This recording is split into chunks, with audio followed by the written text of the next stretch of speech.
ñu toll jëm ci élection ci ñetti at yii nga xam ne moom lañ toll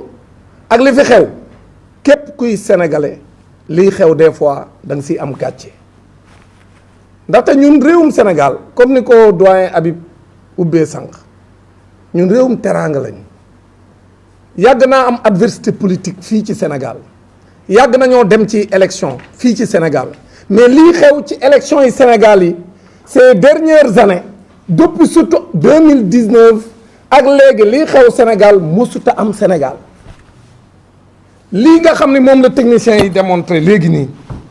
ñu ci profité au nom de la coalition ñu féliciter leen parce que monsieur Sonko yow ak Isidore ak Laxaat lii ngeen fi wone ngeen di ay xale parce que yéen ñëpp amagu leen ay bijaaw parce que technologie xale moo ko moom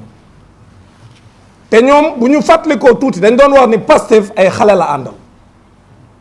ñu dem tey comme ni ma ko waxee ba mag ñi sax ëpp doole xale yi ci biir Pastef waaye bu ñu xamee ni technologie mbirum xale la ak xarañte waroon nañoo xam ni bu ñu lancé ni dañoo bëgg a def seen parrainage surtout que c'est pas la première fois ñu koy def su ñu bëggee invalider ay parrain wu Pastef waroon nañ koo def avec beaucoup d'intelligence parce que wala fi dañ ni sàcc ndënd yomb na waaye foo koy tëggee moo lay jafe mais fan lañ mën a tëggee ndënd mi parce que lii mu démontré man jàpp naa ne ñi ko def ak ña leen ko def loo tey guddi gii du ñu nelaw te sénégalais yëpp yëg ko adduna bi yëpp yëg ko parce que dañ ko projeté en direct ñëpp di ci teg seen bët lii gàcce la parce que bëgg nguur wala téye nguur warul jaral nit mu àgg fii conseil constitutionnel li ma jàpp mooy lii ñu leen démontrer mu leer nañ dinañ jël seen responsabilité parce que il y va de l'avenir de la nation deru justice Sénégal moo nekk en jeu parce que nag foofa la ñuy saytoo parrain yi di xool yi baax ak yi baaxul kon suñu leen andilee ay preuve comme ñoom yoon la ñuy doxal ci réew mi jàpp naa ni lii war nañ cee def jàngat biñ ci war a def ndaxte ku xam Pastef nga xam ne même ba mu amagul woon doole dem ci élection dañoo gis ne dafa def parrainage bu set wecc tey la Pastef gën a am doole ku nekk di gis Sénégal li fi xew ak li xew bitim réew xam ne Sénégal Pastef mooy parti bi fi ëpp doole gën fee organiser ëpp ci ay ndaw ëpp ci ay xale yoo xam dañoo xarañ ci informatique ku xool bu ñu bëggee def dara en 24 heures ni ñu koy réussir ak seen xarañte xam nga ni ñii boo dee dem ak ñoom ci mbirum technologie nga bëgg a tappale war ngaa wuti ñu aay ci tappale waaye waroo koo def ci ay surux-suruxe léegi nag dañ koo surxo ba gis ni yéene nañ candidat wu Pastef bañ a matal ñu dem jël nu mu leen neexee ñu saboteeg ko daan ni ci ñeenti levier la ñuy sukkandiku pour invalider le parrainage donc de Bassirou Diomaye Faye nga xam ni ñëpp seet nañ ne bi mu démarré parrainage am la fiche 111 ci la parrainage bi presque di doog a door dañoo démarré seen parrainage di jaay doole nangu ñoo jox Ousmane Sonko ay fiche de parrainage am loolu xëy na ñi daan ci dellu si biñ demee ba Ousmane Sonko gis ni mais ñii dinaa leen won ni ñun même man mi am si may titulaire bi su ma demul man na maa jël sama second won leen ni sama doole fu mu toll mu lancé parrainage du Bassirou Diomaye Faye dëkk bi riir fépp ci région yi dans les villages dans les coins les plus reculés du Sénégal fépp ñu gis ni parrainage bi mi ngi takkarnaase te tey ñu gis ay candidats yu tekkiwul dara yu kenn xamul ñu taxaw di valider devant Pastef nan nga mën a xalaate koo xam ne kenn xamu ko wala ay candidats yoo xam si fu ñu dem ci mbedd mi kenn xamu leen amul benn dëkk bu ñu am ay section amul benn dëkk bu ñu am ku leen fa représenté man xam naa sax ay candidats yu nu parrainé yoo xam ne dem nañ ci dëkk di wut ku leen fa représenté ci biir parrainage bi kooka ñu bëgg koo valider ay parrain ki nga xam ne moo gën a organiser ci parti yi muy Pastef ëpp na fi ay nit ci fii ci Sénégal ak ci diaspora bi ñu taxaw ne matalul ay parrain loolu ñoom ñu ko def sax waroon nañoo xam ni bu ñu bëggee éliminer Bassirou Diomaye Faye war nañoo wut yeneen yoon yu ñu jaar mais pas ci ay tappale kon lii lu leer naññ la liñ ci bëgg a jàngat nag mooy lii nga xam ne moo am lu nu dut baaraam la wan na leen ni Pastef lépp lu muy def da koy organiser parce que ñi naan ex Pastef sax ku ci xëy boo waxul ci Pastef kenn du ko seetaan ñi naan ex Pastef suba ak ngoon ci xeex Pastef lañ nekk kon ñëpp xam nañ ni Pastef moo fi nekk dem ci élection nag yoo xam ni da ngay wuti pexe pour ni Pastef du am candidat kooku mënul nekk boo jëlee diaspora bi ak fii ci Sénégal képp képp kuy wax dëgg xam nga ni Pastef moo yore majorité bi nga bëgg a dem ci élection yoo xam ni da ngay jël ay éléments de langage di ko waxloo ay nit naan leen Pastef sax ñoom duñu am candidat lu tax ba duñu am candidat ñoom dañoo moom réew mi ba Pastef du am candidat dañoo moom réew mi ba Ousmane Sonko nekk candidat dañoo moom réew mi ba le candidat de l'anti-système bu ko neexee du ànd ak yeneen candidat dem comme ñoom système bi dañu amee seen yeneen candidat kon loolu mooy wax ji. Aujourd'hui dans cette élection il y a deux camps qui doivent s'affronter benn camp bi nag dafa ragal ba def erreur yi mu def dañu ragal parce que lii wane na ne dañu ragal Ousmane Sonko ak lépp lu jege Ousmane Sonko réew mi nag réewum yoon la lay nekk parce que kenn du fi nekk di fi jaay doole li ñu bëgg a wax sénégalais yi ñu dégg ko waa diaspora bi dégg ko mooy lii ñu démontré dañ cee dut baaraam mu leer nañ ñi kenn mënu koo werante amul luñ ciy laam-laamee kon nag comme leer na nañ ni ay pexe lañ def pour saboter le parrainage de Pastef kon nag ñoom nañ jël seeni responsabilité ñoom conseil constitutionnel parce que duñ nangu benn régime nekk fi di jaay doole di imposer ku ko neex pour mu nekk candidat ak ku dul nekk candidat kon lii nga xam ne moom lañ fi wax mooy ñoom depuis le début li ñu bëgg mooy Ousmane Sonko du bokk ci élection yi te teguñu ko fenn Ousmane Sonko décision de justice yépp da koo favorable biñ ko génnee ci fichier électoral bi ci jaay doole dafa dem jaar fa mu war a jaar Ziguinchor juge ba fa nekk jël responsabilité ñu dugalaat leen ko kon Ousmane Sonko officiellement mi ngi ci biir fichier électoral bi comme officiellement mi ngi ci fichier électoral bi ñu dem bañ koo jox ay fiche de parrainage am mu dem xeex pour ñu jox ko ay fiche de parrainage am juge bu Dakar tamit ni wax na dëgg jox leen ko fiche de parrainage am parce que radiation bi jaarul yoon ñu dem defi pexe ba démb gis ngeen li ñu def cour suprême daan ni léegi Ousmane Sonko donc ñoom dañoo jàpp ni lépp li nga xam ni moom la defoon comme recours ñoom neenaan nañ ko alors que dafa posé woon loolu avocat yi daan ci dellusi li ñuy tuddee exception d'inconstitutionnalité mooy article 260 du code pénal méngoowul ak li constitution bi wax ñu xam ko te cour suprême amul droit di apprécier l'exception d'inconstitutionnalité daf ko war a jébbal conseil constitutionnel mu àtte mu bañ ko def jaay doole démb loolu ngeen gis donc li nga xam ne moom moo am tey conseil constitutionnel ñëpp gis na ni jaarul yoon parce que dugguñ ci biir dossier wu Ousmane Sonko pour xool ni li ñuy wax ne ay pièces yu ko manqué la lay tax mu waroon ko am administration bu Sénégal lënkaloo ak régime bi fi nekk ñoom ñoo ko xañ te andi na les preuves donc de la diligence utile bi tax moom bi mu demee moom ak mandataire am ak parfois même avocat bi dañ ko bañal kon conseil constitutionnel wërta def une appréciation aussi simpliste de l'affaire daal ni non xool nañ pièces yi am na benn pièce bu manqué wala am na ñaari pièces yu manqué daal taxaw daal di rejeter affaire bi teguñu ko fenn liy dëgg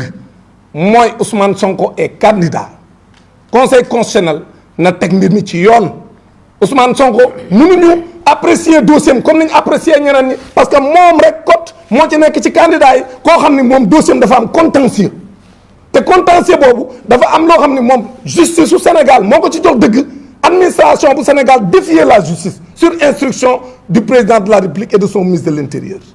lii mooy dëgg kon nag li ñu doon xaar ci conseil constitutionnel mooy mu appliquer la jurisprudence yu mës a am en 1998 y a une jurisprudence bu ma yore nii muy la jurisprudence Insa Sankaré Insa Sankaré lan la woon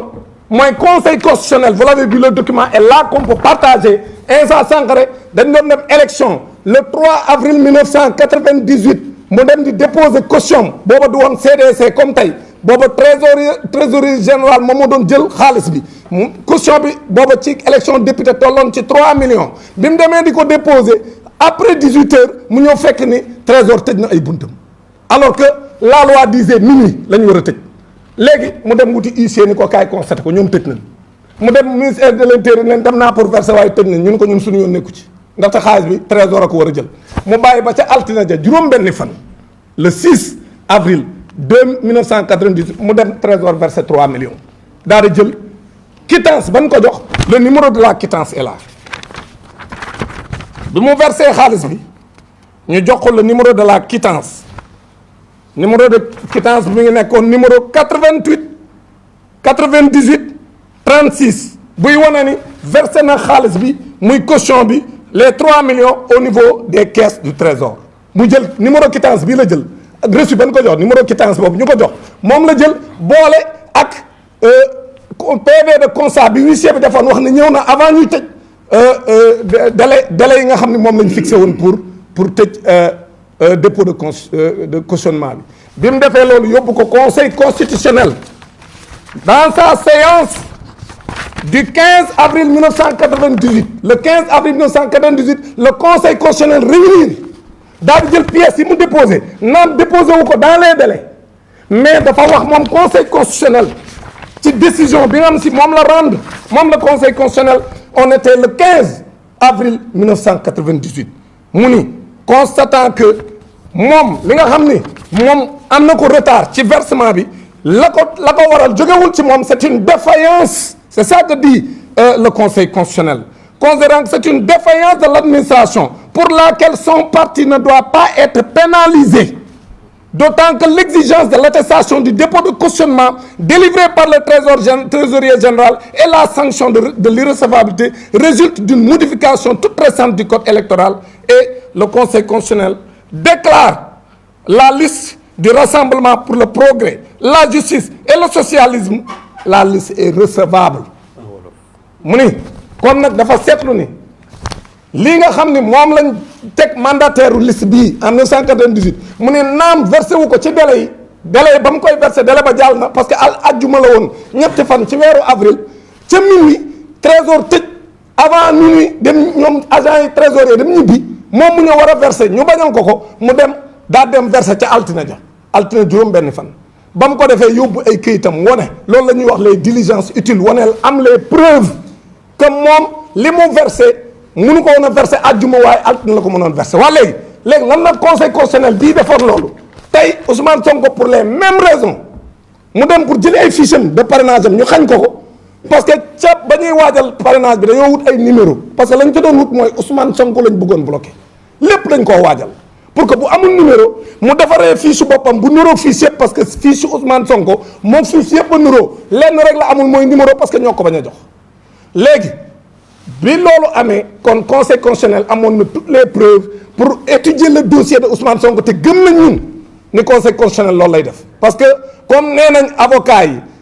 comme nee nañ le mandataire de Bassirou Diomaye Faye non le mandataire de Ousmane Sonko du moins le maître Ciré Clédor liñ ko wax mooy dinañ ko jox les raisons parce que ba léegi waxuñu ko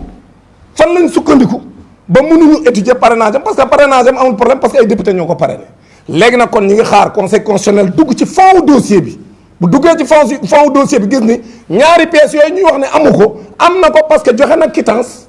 ñoom ñoo ko joxul attestation bi am na preuve que ñoom ñoo bañ déposé na li nga xam ne moom mooy décision de justice yi ñaari décision de justice yi favorable à Ousmane Sonko wax nañ ko delloo ci fichier bi ba noppi jox na leen également les preuves que dellu na pour jël attestation ñoom ñoo ko bañoon à la CDC donc leer na ni kon Ousmane Sonko bu ñu ko tegee ci yoon day nekk candidat ci élection yi nu jëm le 25 février 2024 mbir mi nag mooy boo yoree sab candidat boo xam ne fu mu dem day présenté wu ni maa ngi nii Amadou Ba laa tudd kenn xamu ko nga tiit ni munoo koo gañe nga jafandoon ci dossier contumace boo daanoon candidat bi ci mbirum Adji Sarr dem ba ci biir ñu ne la loolu yàqu na parce que la nga ko daanoon nërmeel na mënatoo cee jafandu ngay wut loo jafandu loo jafandu munoo jafandu ci Ousmane Sonko ay pièces am matuñu kon Ousmane Sonko ay pièces am mat na conseil constitutionnel na jël ay responsabilités am bañ a nangu benn nguur di ko noot te jurisprudence buñ fi créé bu ëllëgee daan leen lim te dañ fay am ak njaboot dañ fi am ay doom am fi ay sët ëllëg ñu nar a lim seen maam ni moo fi defoon nangam en 2024 ba ñuy dem élection seen maam moo fi taxawoon invalidé ab candidat boo xam si askanu yépp moom lañ bëggoon mu nekk candidat kon li ñu bëgg a wax mooy ñaari candidat yépp muy Bassirou Diomaye Faye muy Ousmane Sonko amu ci kenn koo xam ni mën nañoo fexe ñoom régime bii fi nekk ba jaay ko doole ba du nekk candidat kon loolu lañ bëgg a wax Sénégal gépp ñu dégg ko wax ko diaspora bi yépp ñu dégg ko ne leeral nañ lépp ni ci ay tappale ak ay njuut njaaj lañ bëgg a jaare pour Ousmane Sonko du nekk candidat pour Bassirou Diomaye Faye du nekk candidat et ñun loolu duñ ko mës a nangu. Maintenant je crois en 2 minutes je peux faire un petit résumé en français pour dire que nous aujourd'hui nous avons assisté à une démonstration avec des preuves palpables que le Conseil constitutionnel a reçu des fiches de parrainage conformes avec une clé qui comportait des éléments conformes, mais ils se sont basés sur un fichier corrompu avec une clé où il y avait des données qui n'était pas conforme avec ce qui avait été déposé par le mandataire de Bassirou Diomaye Faye. Maintenant, puisqu'ils se sont appuyés sur des éléments qui ne sont pas conformes avec le fichier qui a été déposé, ça veut dire que le fichier a été corrompu. Et puisque le fichier a été corrompu, on ne peut pas éliminer un candidat sur cette base. Donc les 12 375 rejets qu'on appelle des rejets pour non-conformité, basés sur le numéro d'identification, les prénoms et noms ou les discriminants, ça ne repose sur absolument rien que sur de la manipulation pour utiliser des manières sordides d'éliminer un adversaire. Donc, nous disons à la face du monde, aux Sénégalais d'ici et d'ailleurs, les Sénégalais basés ici et dans la diaspora, et à la communauté internationale, que ce qui est en train de se passer au Sénégal est inacceptable. Le parti le plus organisé, qui a les jeunes les plus rompus à la tâche, donc qui sont des chevronnés sur les outils informatiques, viennent de démontrer la tricherie qui a été organisée au Conseil constitutionnel pour essayer d'écarter le candidat Bassirou Diomaye Faye, et nous ne l'accepterons pas. Maintenant, nous demandons à la communauté internationale de recadrer le régime en place pour qu'ils comprennent que ces élections doivent être inclusives, libres et transparentes pour que les Sénégalais eux-mêmes choisissent leur prochain président de la République. Parce qu'ils savent qu'après avoir soulevé le dossier de l'accusation sur Adji Sarr, et aujourd'hui il y a un anéantissement donc du jugement, et ils savent que ce dossier maintenant est à volo. Maintenant ils veulent s'arc-bouter et vraiment ils veulent vraiment s'adosser sur une stratégie d'élimination des candidats à travers pour Ousmane Sonko. Ils veulent